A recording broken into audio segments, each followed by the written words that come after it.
भौजी, हम माफी के लायक नहीं थी, काहे कि जवन गलती हम कैले बानी ओकर कोनो माफी नहीं खे और ना ही हमके माफी चाहिए।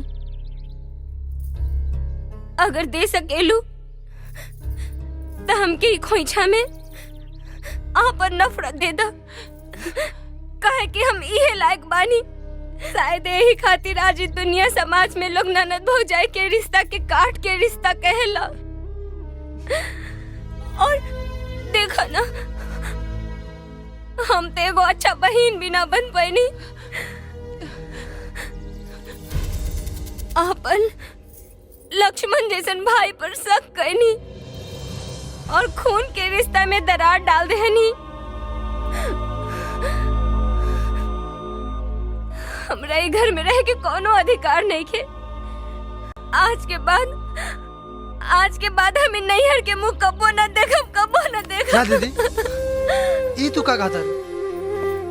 अरे तू लोग हमरा के पाल पोस के इतना बड़ कैला, इतना बढ़िया संस्कार मिलल, और एक गलती के कारण तू आपन घर छोड़ के चल जाइबू ना दीदी?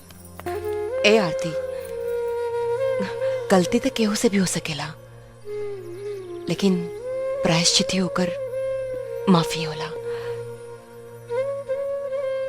देखा, हमरा दिल में तोरा खातिर कौनो गुबार नहीं खे। हाँ, और के कहेला के ननद भौजाई के रिश्ता काट के होला? तू बहन के भी तो हो सकेला। हाँ,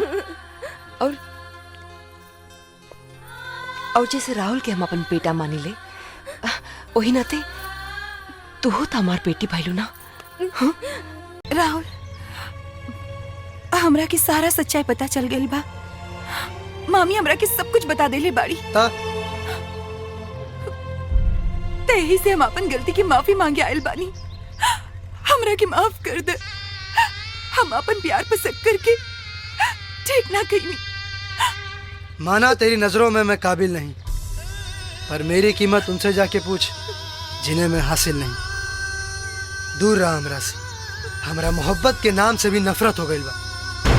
राहुल, राहुल, राहुल रुक जा। इंसान नफरत भी ओकरे से करेला जेकरा से अटूट मोहब्बत करेला। और हमार नफरत की बात के सबूत बा कि हम तोहरा से कितना प्यार करेनी। तोहरा से जुदा होके हम पहले ही अपना आप के जला चुकल बानी। और मत तड़पावा।